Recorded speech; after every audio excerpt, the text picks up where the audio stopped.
तो चलिए बच्चों, आप सभी का बहुत बहुत स्वागत अभिनंदन है आज के इस ऑनलाइन क्लास में। और आज हमारा टॉपिक है भाषा परीक्षण। हमारे जीवन में माता पिता का स्थान सर्वोपरि होता है। वे न केवल हमें जन्म देते हैं बल्कि जीवन के हर पड़ाव पर हमारा मार्गदर्शन भी करते हैं।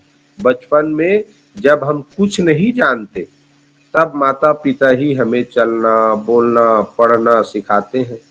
वे अपने सपनों और इच्छाओं को त्याग कर हमारे उज्जवल भविष्य के लिए कड़ी मेहनत करते हैं। माँ की ममता और पिता की दृढ़ता बच्चे को संतुलित बनाती है। आधुनिक समय में जब जीवन भाग दौड़, तब हमें यह नहीं भूलना चाहिए कि हमारे जीवन की नींव उन्हीं के बल पर रखी गई है। हमें अपने माता पिता का सम्मान करना चाहिए, उनके प्रति कृतज्ञता प्रकट करनी चाहिए और जब वे वृद्ध हों तब उनका विशेष ध्यान रखना चाहिए। माता पिता हमारे पहले शिक्षक होते हैं और उनका आशीर्वाद ही जीवन की सबसे बड़ी पूंजी है। तो ये हमारे माता पिता हमारे जीवन में क्या स्थान रखते हैं, उनका कितना महत्व है, किस तरह से हम उनको हमेशा हमेशा उनका सम्मान करना चाहिए, इन सारी चीजों के बारे में बच्चों आज हमने इस अनुच्छेद में पढ़ा। ये बहुत ही अच्छा अनुच्छेद है और इसमें जो बताई गई बातें हैं उसको जिंदगी भर याद रखना बच्चों, ठीक है। बाकी भूल जाओ तो भूल जाओ, लेकिन इसमें जो बताया गया है माता पिता के बारे में वो जरूर याद रखना। चलो भाई देखो, माता पिता क्या होते हैं। तो माता पिता क्या होते हैं, पहले शिक्षक होते हैं। कहाँ पर आए हैं भाई, एकदम लास्ट में देखो यहाँ लिखा है माता पिता हमारे पहले शिक्षक होते हैं, प्रथम गुरु होता है जी। भाई तुमको चलना बोलना है, चलना बोलना खाना पीना कौन पहले माता पिता सिखाते हैं। तो वो हमारे क्या है, पहले शिक्षक है, प्रथम गुरु है, ठीक है। चलो अगला देखें, माँ का खाली स्थान गुण बताया गया है। तो माँ में क्या गुण होता है जी, ममता। माँ के गुण को क्या बोलते हैं, ममता। माँ जो तुमसे प्रेम करती है, अपने बच्चों को प्रेम करती है, उस प्रेम का नाम है ममता। चलिए 78 नंबर का प्रश्न देखो बच्चों, पिता खाली स्थान गुण बच्चे को संतुलित बनाता है। पिता का खाली स्थान गुण बच्चे को संतुलित बनाता है, वो है बच्चों दृढ़ता। हंसी, शब्द, कठोरता, मौन, ये तीनों शब्द इस अनुच्छेद में ही नहीं आया है।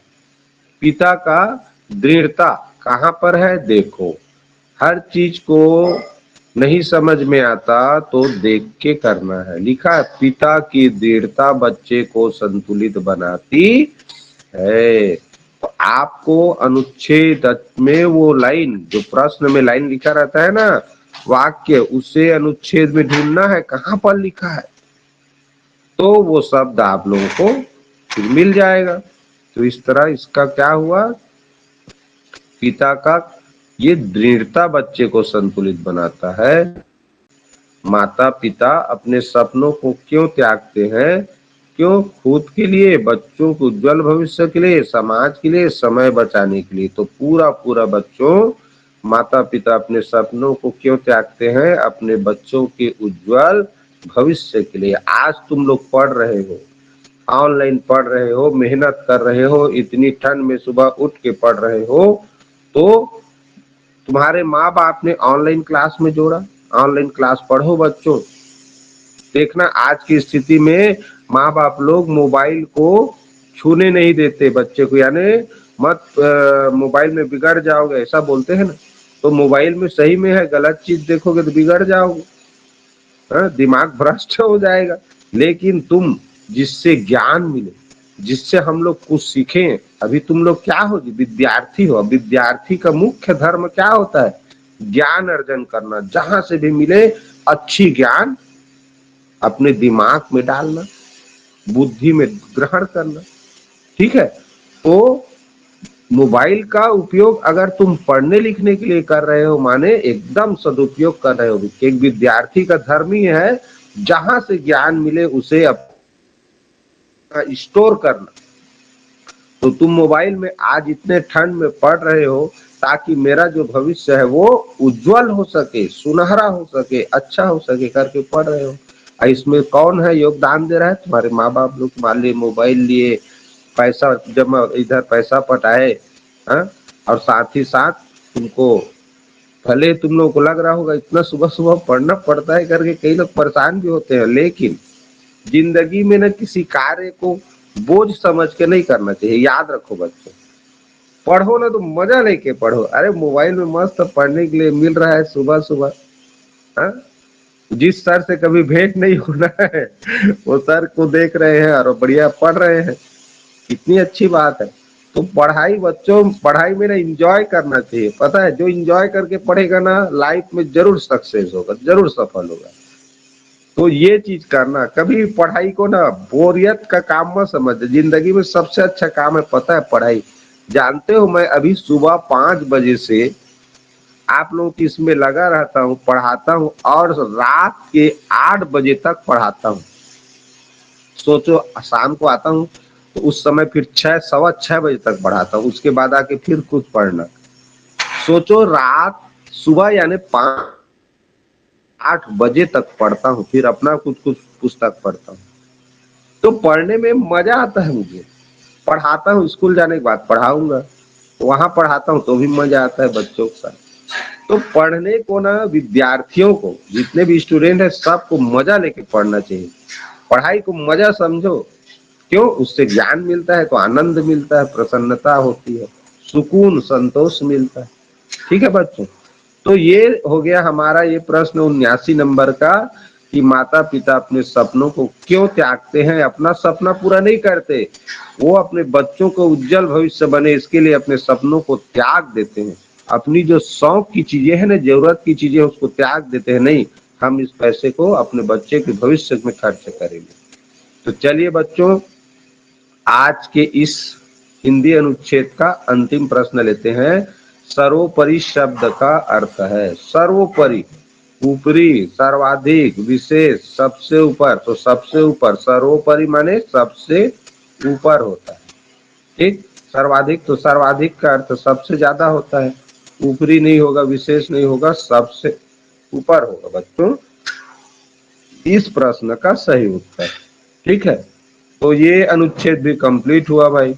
अब इस अनुच्छेद को लगता हो कोई शब्द जो कठिन टाइप का हो, तो पहला तो आ गया सर्वोपरि, कभी बता दिए, सबसे ऊपर है तो सर्वोपरि है। यहाँ एक शब्द है जीवन के हर पड़ाव में, जीवन के हर मोड़ में, पड़ाव में। पड़ाव क्या होता है? जहां पर आदमी थोड़ा ठहरता है, रुकता है, वो कहलाता है पड़ाव। पड़ाव शब्द माने जहां पर थोड़ा रुकते हैं, ठहरते हैं। मान लो मैं 12 द्वार जा रहा हूँ, बीच में जयजयपुर में थोड़ा रुक गया और आगे गया, ठठारी नाम का गांव है, वहां थोड़ा सा रुका, तो वो मेरा पड़ाव हुआ। अगर लगातार चल रहा हूं तो कोई पड़ाव नहीं आया।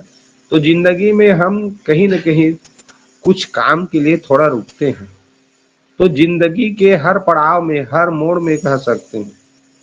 तो ये पड़ाव शब्द का अर्थ है। ठीक, और कोई शब्द देखो, आप लोग भी देखो, आप लोगों को लगता हो कि नहीं सर इसका आप मायने बता दो, तो बताएंगे भाई। इच्छाओं को त्याग कर, इच्छा, इच्छा क्या है जी? हमें जो चीज अच्छा लगता है, वो चीज पाना चाहते हैं, वो चीज खाना चाहते हैं। ठीक है, वो इच्छा है। कुछ करने की इच्छा होता है, कुछ पाने की इच्छा होता है। जिस जिस काम को, जिस चीज को पा करके हमें हमारे मन को अच्छा लगता है, संतुष्टि होता है, आनंद मिलती है, सुख मिलता है, वो इच्छा है। तो उसको त्याग कर लिखा, उसको त्यागते हैं माता पिता लोग। संतुलित करना, बैलेंस बनाना, ठीक है, ना तो कम ना ज्यादा। तो चलिए, कृतज्ञता एक शब्द है। एक कृतज्ञ मतलब ही होता है बच्चों, अगर किसी ने तुम्हारा हित किया है, तुम्हारा भला किया है, तो उसके कृत, कृत को क्या रखना, ज्ञ, ज्ञ, कृत माने होता है किया गया कार्य। इसमें ज्ञ शब्द भी जुड़ा है, ज्ञ। ज्ञ का मतलब होता है ज्ञान। तो उसका ज्ञान तुमको रहना चाहिए, याद रखना चाहिए। अब उस याद रखने के साथ साथ सामने वाले को जताना भी है, बताना भी है कि मैं आपके द्वारा ये जो किया गया कार्य है मैं इसको कभी जी नहीं। तो उनके प्रति कृतज्ञता प्रकट करनी चाहिए। इसका मतलब क्या है? प्रकट करना चाहिए माने व्यक्त करना चाहिए, बताना चाहिए। हमेशा अपने माँ बाप को यह एहसास दिलाओ कि आपने मेरा पालन पोषण किया, आपने मेरा शिक्षा दीक्षा करवाया, मुझे पढ़ाया लिखाया, इतना बड़ा किया, हर चीज सिखाया। इसके लिए मैं आपका हमेशा क्या रहूंगा? आभारी रहूंगा और जितना ज्यादा हो सके सेवा आपकी करूंगा, हर सुख दुख में आपका साथ दूंगा। ये बात एक बच्चे को हमेशा अपने माँ बाप को जताना चाहिए, बताना चाहिए, उनको एहसास दिलाना चाहिए। आप हर चीज को बोल के एहसास नहीं दिला सकते, कभी कभी बिना बोले भी एहसास दिला दे सकते हैं कि हाँ, कि ये जो मैं आपका जो बेटा हूँ, आपने जो मेरे प्रति जो किया, मुझे पाला पोसा, जन्म दिया, हर चीज सिखाया, पढ़ाया लिखाया, तो मैं आपका हमेशा साथ दूंगा। ये साथ दोगे तो भी समझ जाता है, उसका हर सुख दुख में काम आओगे तो भी समझ जाता है। उसे बोल कर बताने की जरूरत नहीं है। तो बोल कर नहीं बताना है माँ बाप को कि हाँ मैं आपकी हमेशा साथ दूंगा, सेवा करूंगा। वो आपको साथ देना है, काम करना है, सेवा। पता चल गया कि हाँ भाई, मेरा जो बेटा है या मेरी जो बेटी है वो अपना जो पुत्र या पुत्री धर्म को निभा रही है। ठीक है, तो ये है बच्चों कृतज्ञता प्रकट करना। समझ गए? तो उसने माँ बाप ने तुम्हारे लिए जो किया उसके लिए तुम जो कर रहे हो वो तुम्हारी कृतज्ञता है, उनके सेवा करना ही कृतज्ञता व्यक्त करना है। ठीक, तो इस तरह से बच्चों